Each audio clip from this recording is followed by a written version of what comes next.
Impact shortstop prospects for 2026 redraft leagues. Up next on Fantasy Baseball Today Express.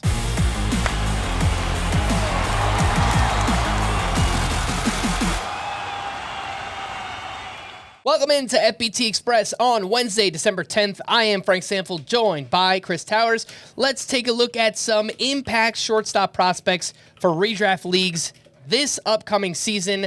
Number one with a bullet at the top of the list, arguably the top prospect in all of baseball, Konnor Griffin of the Pirates, who is 19 years old. He was named Baseball America's Minor League Player of the Year. Just had a ridiculous season. Hit .333, 21 homers, 65 steals, a .941 OPS. And just last month, we got an article from Jeff Passan saying the Pirates are strongly considering giving Griffin the opportunity to win their starting shortstop job this spring. And Chris, if that happens, we could have a fantasy viable impact player right away.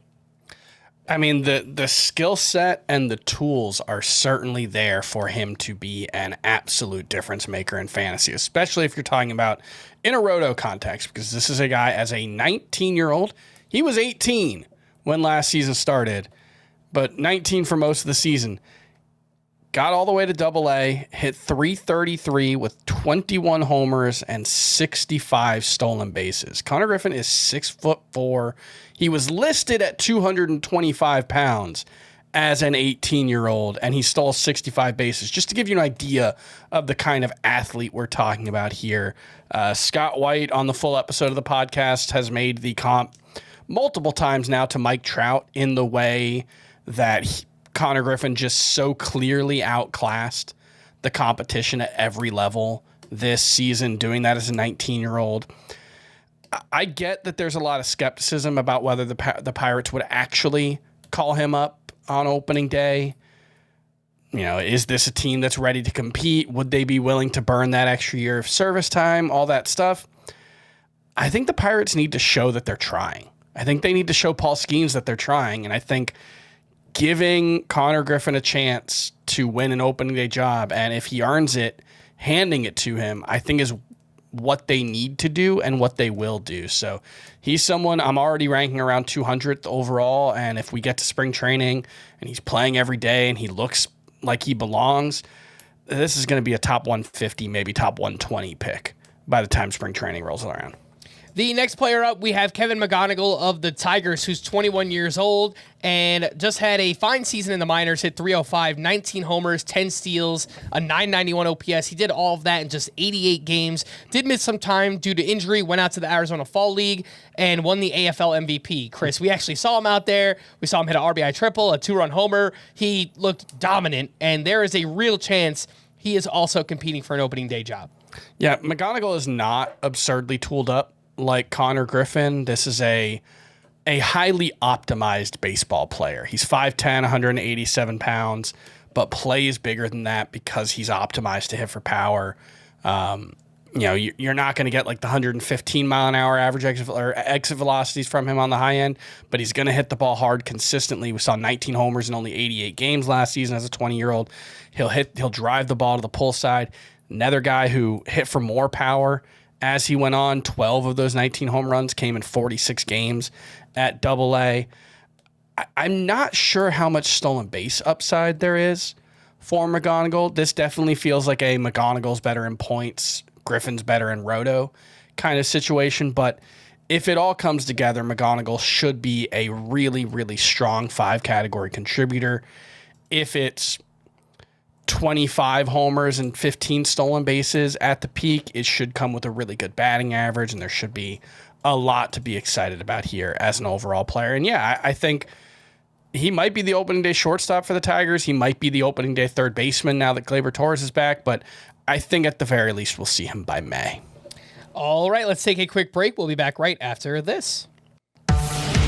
When you need your sports news all the time, we've got breaking news to bring to you. CBS Sports HQ gives you a snapshot of all the sports that matter to you. When you need your sports in a snap, find it on CBS Sports HQ, streaming free anywhere you are.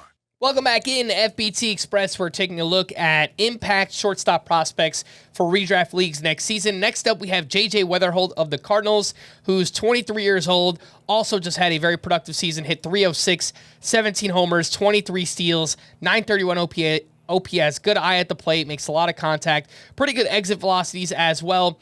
We include him on this list because he's a shortstop for now. In reality, he probably winds up playing second or third base, but he very easily could have been up in September. I think of the three names we've talked about, Wetherholt might be the most likely to be up on opening day. I think it's extremely unlikely that he's not up on opening day. You just don't see many top prospects play 47 games at AAA with a 156 WRC plus and then go back the next season. I think it's just a question of where is it? It's not going to be shortstop. JJ Wetherholt might end up being a better player than Mason Wynn. He's very unlikely to be a better defender than Mason Wynn. That doesn't mean JJ Wetherholt can't be a good defensive shortstop. It's just there aren't a lot better than Mason Wynn right now. So whether it's third base, whether it's second base, whether it's Holt, I don't know what that was. He'll be in the opening day lineup for the Cardinals somewhere, I think. And it's maybe a toolsier Kevin McGonigle, but a little less finely tuned. He makes a lot of contact, has a really good approach at the plate, hits the ball a little harder at the high ends perhaps, but doesn't necessarily pull the ball in the air in the same way to maximize that power. So I think Wetherholt 2020 upside with a good batting average is well within the realm of possibility for him. All right, next up we have Colt Emerson of the Mariners, who is just 20 years old, hit 285 this past season, 16 homers, 14 steals, 842 OPS across 3 levels. He did get 6 games in at AAA. We heard earlier this offseason the Mariners will give Emerson a shot to win a starting job during spring training, but given how young he is, the lack of experience at AAA, I'm not saying it's impossible. If he just goes out and crushes it this spring, then he probably will be up on opening day.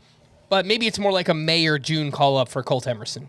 Well, yeah, you look at him, and he got to AAA. Kevin McGonigle never got to AAA last season, but McGonigle actually played more games above A-ball.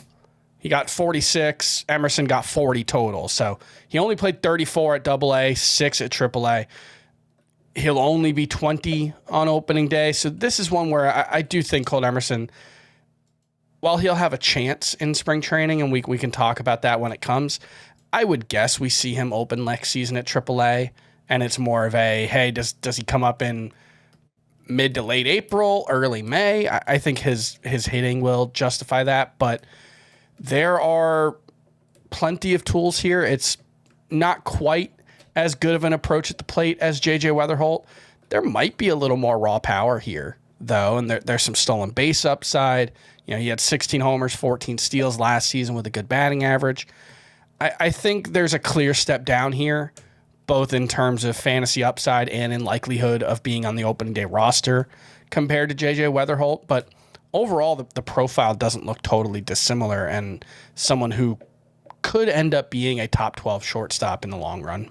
Last name we'll talk about here is Aidan Miller of the Phillies, who's 21 years old. He took a huge step forward in the speed department, put up 59 steals. So this is a player that could be a contributor, a plus contributor in a roto league right away as soon as next season. And I think if the Phillies trade Alec Boehm this offseason, that might make it even more likely that we see Miller sooner. So, I think we should be intrigued based on his skill set for next season.